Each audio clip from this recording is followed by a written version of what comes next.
Woo! What day is it? What time is it? It's okay. We're like, we're down to the wire. We're like halfway through our film shoot for all of our incredible new film content for This Is It. We're at Culver City Sound Stages. In fact, this is the home of Thriller and Smooth Criminal. This is where Michael and his wonderful, talented, creative team and dancers did those two incredible works of art. And we're now here doing new film content for the show.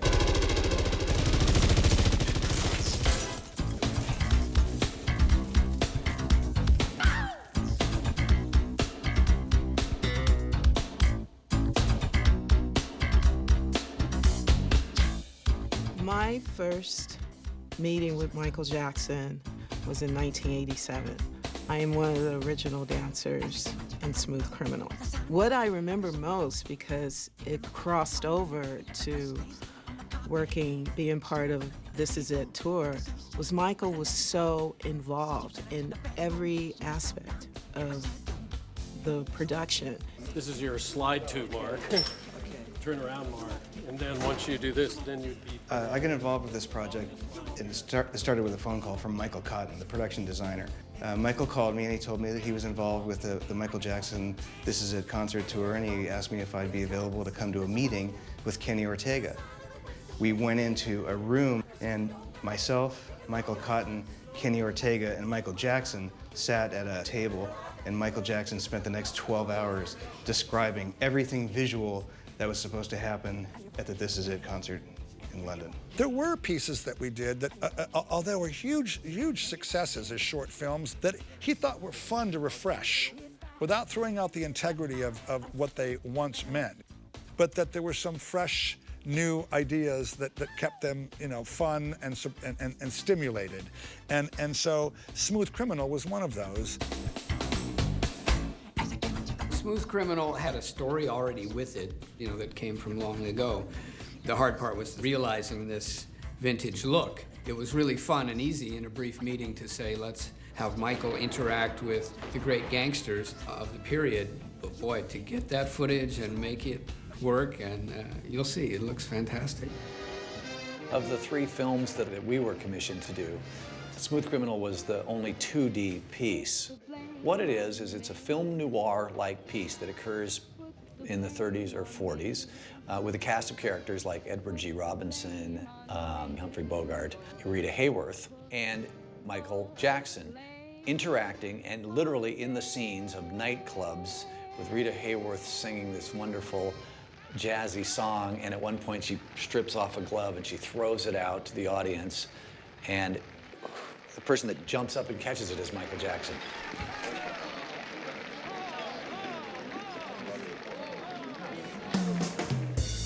The vision was to put him in with all of the original gangsters. So the first challenge was to find the footage that Michael Jackson would be shot against. We would try film after film and public domain, and we would try everything possible, and we'd finally get something that kind of worked. And then there would either be a creative note from Michael or Kenny that's, hey, we really don't like that because you changed that. Why do you still have that? It's in the wrong place. And or it'd be a licensing issue. Well, you can't have that. It was literally a house of cards. You'd pull one shot out and the whole thing would collapse.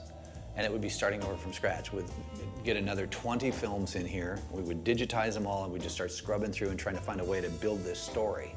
The most important thing, of course, is with this technology of throwing somebody into an old movie that Michael just wants to make sure that it's seamless, that you really feel that he is in that. Put the blame on me. We came upon the Gilda footage, and she had thrown this thing, and we thought, wouldn't it be great if, he could catch the glove, and then there was the whole connection with the glove thing, and we realized we'd really landed on a gem, and then we, built that story from that point on, and fortunately, licensing worked with us, and everybody, it just came together magically, and the piece works quite well. Speeding. And Gilda's singing.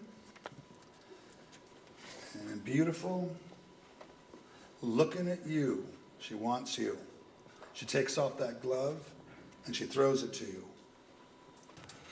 So we're placing him in the scenes, and then of course cuts with Bogart looking at it and back with Michael looking at him. And so we placed him in this very interesting scenario that ultimately is about gangsters chasing gangsters, to coin Kenny's term.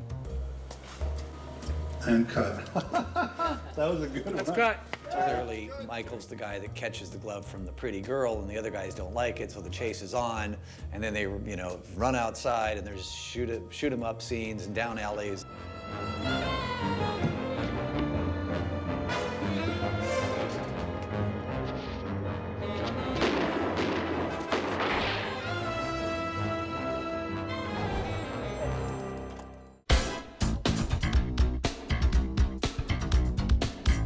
After he runs into the rooftop, we want to get him down one floor into this Beautiful. room. So he's going to come down, what, a winding staircase? No, it's a little more simple than that. So he would come through that door. Opens the door, comes down the stairs, and however he wants to do. Stop there. Our goal was to make Michael look like he was really in those movies.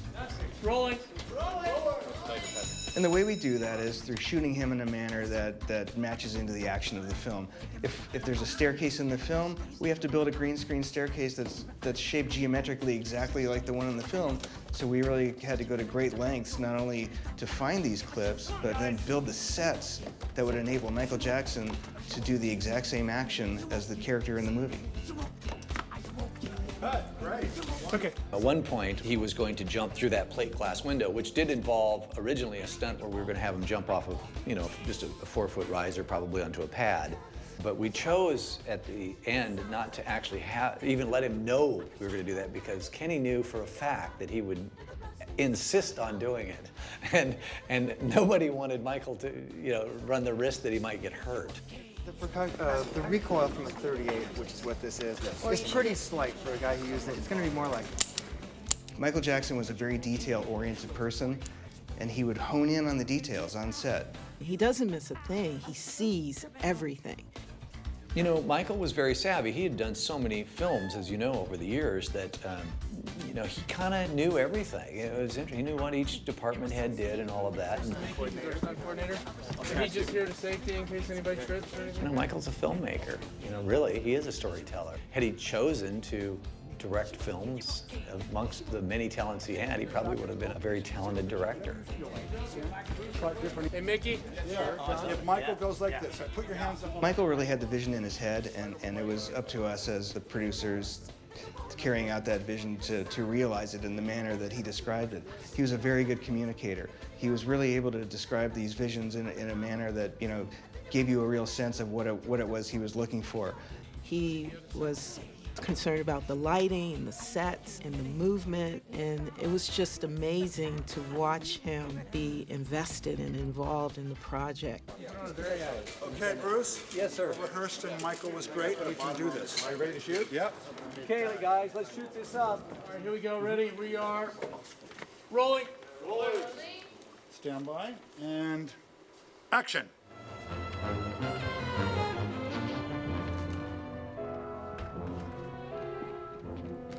Bogey. What do you want me to do, count 3 like they do in the movies? At one point, he turns and kicks some boxes and knocks Bogart back, who then jumps back with a Tommy gun and starts shooting him, and Michael turns and then jumps through a plate glass window, slow-mo with bullets zinging by him and glass spraying out.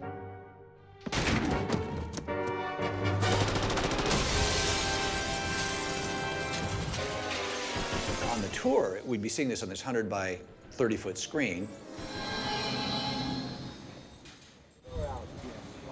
Well, you're not, then there's a moment, and Michael stands up on the stage. And then, boom, a spotlight would come on, and it would be Michael in person picking up a Tommy gun and then turning and shooting out the lights of this marquee. So it all sizzles for a minute, and then it reveals Smooth Criminal.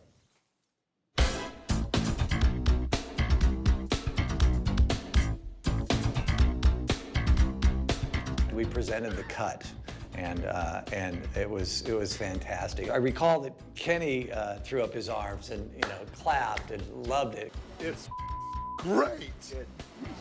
Oh, you can't say. It's Tap me on the shoulder next time. Let's do it again. You ready? Oh, I was gonna do it again. It is great. Well, if it is, it is. It turned out unbelievable, better than I would have ever thought. Michael loved it. He loved that whole idea of being there with, Rita Hayworth. And it's a great, great piece. I mean, geez, what a job they did.